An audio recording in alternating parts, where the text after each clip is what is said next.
makikipag-chikahan din. Gusto ko yun, di ba? May sample eh. Ano yan? At may pasample, syempre, hindi yan Okay lang. mawawala. Maririnig natin Kaya yung mo na mga yan. boses sa likod ng mga paborito nyong anime. Kitang-kita anime. Okay, sinong gustong ma-meet yung ibang mga dubbers ng Ani 1PA? Or sinong gustong maging dubber? Gusto namin marinig yung boses nyo, pakitang gilas nyo na. Malay nyo na, kayo na ang susunod, no? Na dubber sa mga paborito nyong anime. Oo, so dito lang kayo, lapit lang po kayo dito. O, lapit lang kayo. Kasi meron tayong mga programs for Yun, dubbing. meron! At malay nyo, makakatanggap pa kayo ng prizes. Yes, definitely may prizes tayo from Ani 1PH and Creative Voices At for the syempre, dubbing program natin. Yung pinakamagaling, makakatanggap ng scholarship from Certified Voice Artist Program.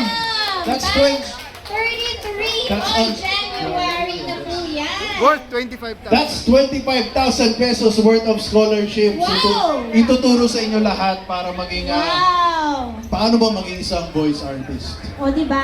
For free. Kung sino yung mananalo for the dubbing Oh, yan. contest natin today. Siyempre, mangyayari lang yan kung ina-like and follow din nila yung Creative Voices and Certified Voice Artist Program sa Yes. Facebook at sa TikTok. Ayan. Definitely, please like our Facebook page, Creative Voices. Ayan, puntahan nyo lang. At meron din kaming tinatawag na Speak, Translate, Observe, and Perform workshop. Or yung Voice Stop Acting Acting workshop workshop. natin. Ayan, under Creative Voices din po yan para sa mga gustong maging dubbers ng Creative Voices. Okay? May Facebook page din po yan. Stop Voice Acting Workshop. Ayan. So, pwedeng mag-dub, pwedeng magsulat, pwedeng mag-translate, lahat pwedeng gawin. Napakarami po. Basta member kayo ng CVAP, Certified Voice Artist kayo, pwede po kayong sumali sa kahit anong events ng Creative Voices. Ayan, parang ticket yun eh. Okay, so gusto nyo bang makilala ang iba pang boses sa likod ng mga paborito nyong anime? Yeah! Isa-isa na tatawagin kahit hindi nila gusto. Oo, kasi di ba ang mga dubbers, kaya nga daw sila nasa likod. Pero this time around, tayo ay magtatawag ng mga dubbers para makilala nyo naman sino ang mga boses ng mga dubbers na ito. Exclusively sa Ani 1PH ha. Sige. Sino bang uunahin natin? Kanina pa tayo nagsasalita, hindi pa tayo nagpapakilala. Ay. Ako nga pala si Mac Florendo, ang boses sa likod Go! ni Rudo ng Gachiakuta. Baka hindi nyo napapansin ako ang boses ni Rudo, di ba? Kaiju. At sa Kaiju number 8, ako si Captain Oshina! Wow! Sino dito nakaroon ng Kaiju number 8? Woo! Sample daw oh! Sample! Ako nga pala si Captain Oshina! At natatawa ko sa inyo lahat! Puro mga level 0! Oh, di ba? Ayos. Alright! Tawagin na natin yung ibang boses. Siyempre. Yung co-host ko magpapakilala din. Si Miss Donna Abuyuan. Naku, kayain ako, partner. Yeah. Pero syempre, ako po ang boses ni Chiwa. Hindi lang napakaliit po ng boses ko. Ako po ay on the side, nag-dubbing din po. At ako rin ang boses ni Okonomi. Okonomi, tama ba? Okonomi, Ng sila. Kaiju, number 8, season 2. Ayan. Sample. Sample. Sample. Ano ba ba naman? Rudo! Tara! Punta ka na dito! Wow. Punta kayo ngayon! Di ba? Anime na anime, classic. O sige, tawagin natin yung iba nating kasama. Unang-una sa stage, si Miss Jennifer Priolo. Idol ko rin yan. Maraming boses ang kaya niyang gawin. Ayan na si Miss Jen Priolo na dubber ng resident Ayan. dubber ng Creative Voices Sige, dahil dyan, Productions. pakilala ka. At, Hello. subukan nilang hulaan kung sino yung pinoprosesan mo sa Aniwan Philippines. Game! Hi everyone, great day. This is Jennifer Friolo and I am one of the dubbers of Gatsuya Kuta and Kaiju number 8. Palakpakan natin si Jen. Yan. O sino naman ang pinoprosesan mo sa... Sample mo na. Sample. Sample. Oo, Yan, hulaan nga sample. nila. Sige. Curious lang ako. Ikaw si Rudo, di ba? Oo, ako si Rudo. Sino Ba't ba yun? napunta dito? Okay. Alright. Sino pa? Sino pa kaya mong boses? May iba ka bang dinab? Kaiju. Kaiju number 8. So for Kaiju number 8, Sige. Go. okay, ako nang bahala sa kanila. Hindi. Sino? Habaan mo. Sino yun? Habaan mo. Oh, sino yun? So for Kaiju number 8, ang ating pinosesan ay si Mina Ashiro. Oh! Oh, siya pala si Mina. Siya pala si Mina Ashuro. Alright, sino ba next? Next, tawagin natin yung ibang dapper, yung mga baguhan. Nandito rin ang bumoses sa isa sa mga bida. Oh my God! Ng Gachiakuta. Si John Francisco Calvin. Oh, di ba? Hindi nyo ma-imagine na siya pala yung boses. Oo, siya ang magkukwento kung sino yung binosesan niya. Oh, Jan, pakilala ka at sampulan mo naman sila. Siyempre. Yun, great day everyone! Ako pala si John Francisco and kasama ako sa Kaiju number 8. Ako ang nagboses kay Reno Ichikawa. Si Reno Yun Ichikawa. Si Reno. Siyempre, sample naman dyan. Sample. Go. Ako nang bahala sa lahat. Oh. Okay na yun, panoorin nyo kami. Sa Aliw ang Philippines. Alam nyo, di ba, napapansin nyo lahat ng mga dapper ngayon, mga bagong faces.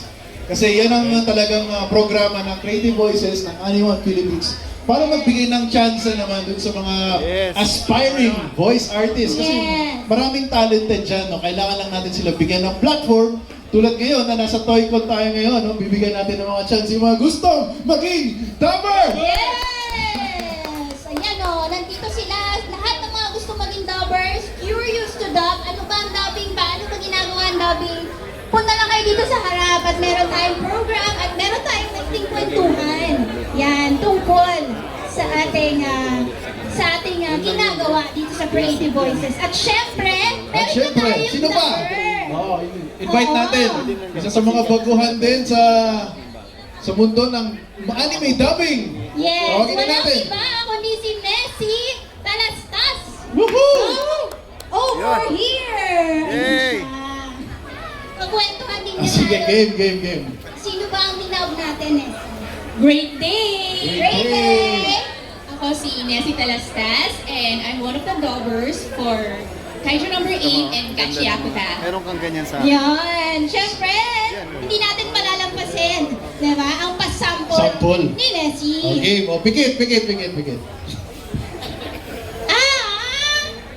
Nandito ba kayo para makita si Amo?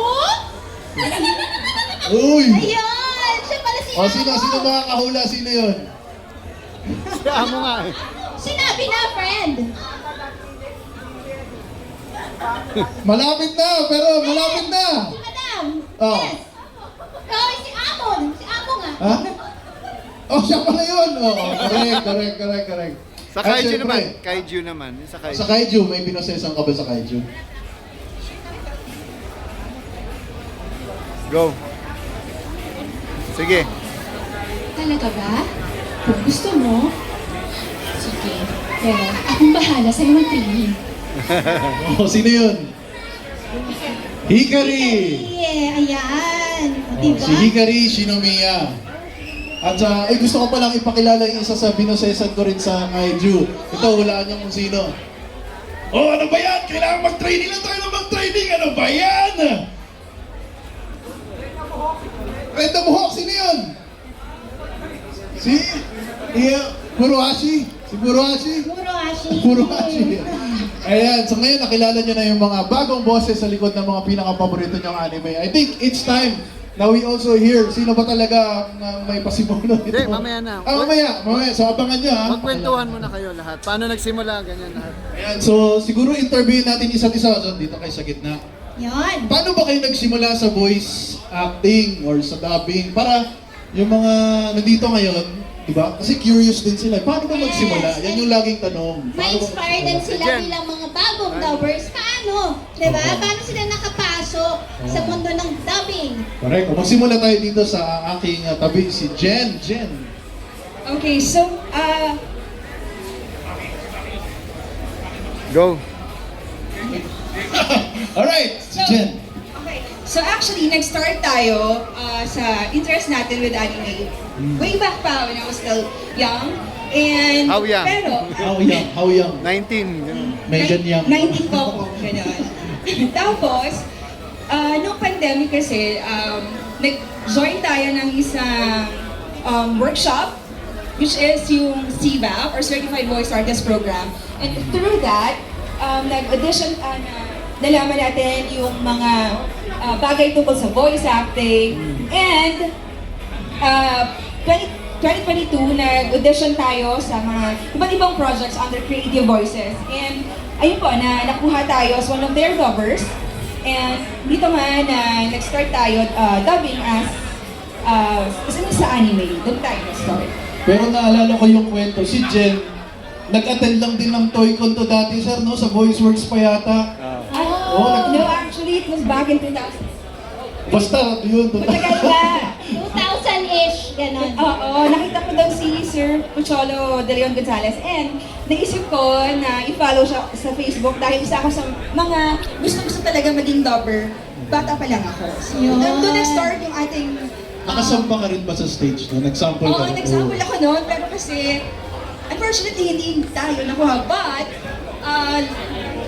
yun doon nag-start yung ating journey. Tapos, eventually, ayun nga, nakuha tayo Sipin ngayon mo, as lahat ng dubber nila sa akin of galing. Voices. And right now, we are studying. Wow! Dito ka na ulit sa stage ng Toycon.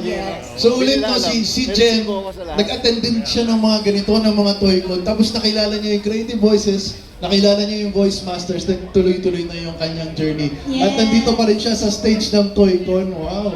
Yun naman, ang binibigay kasi ng Creative Voices talaga is platform for everyone who wants to be dubbers. Basta may Diba? boses ka, pwede. Yes, at matyaga ka syempre.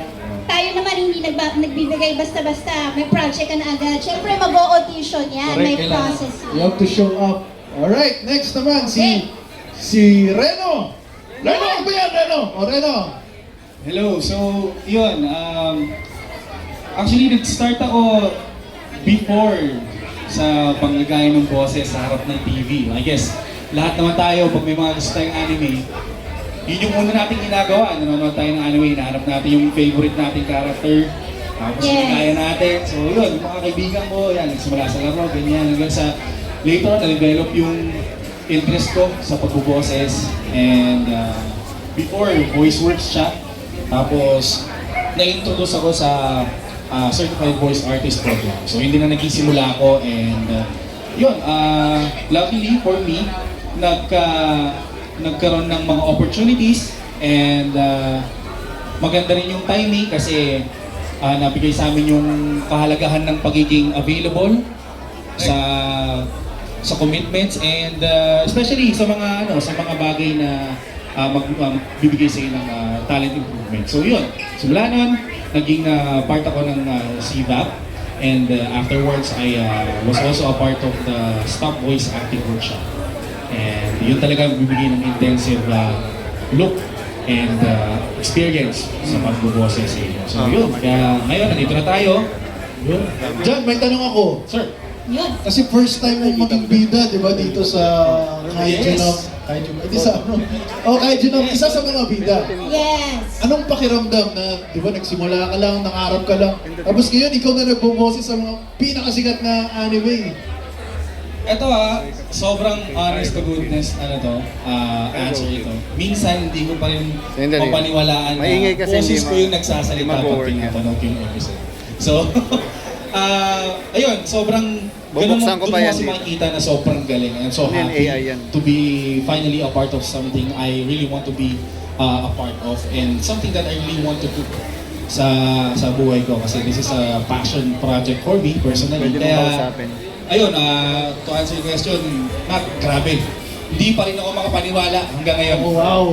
Grabe. Yun o, di ba? So, ang Creative Voices talaga platform siya for everyone. Sabi mo, Yan. halos lahat ng dubber sa ating galing. Sa Lahat. totoo lang, ang Creative Voices, kailan pa nagsimula yan? More than 20 years na! 20 years na. Yes, We just celebrated celebrating to aming our 20th anniversary ng Lahat ng Creative dabber. Voices. Yes! So imagine, lahat ng boses na narinig nyo, galing pa sa Hero TV. Sino na nanonood ng Hero TV dati? Hero TV! Yun, halos lahat ng mga dabbers na narinig nyo, dumaan. Ha? Oo, lahat yun. Lahat yun. Lahat. Lahat yun. Ay nanggaling din sa Creative Voices. Lahat ng nasa Netflix, ganyan. Sabi mo. Sure yan, narinig na rin. Hanggang ngayon ha, lahat ng narinig nyo ng Tagalog. And also, gusto ko lang din sabihin, Creative Voices din ang nasa likod ng mga naririnig nyo ngayon sa social media. Lahat ng mga AI voice content, lahat ng dumadaan sa video, may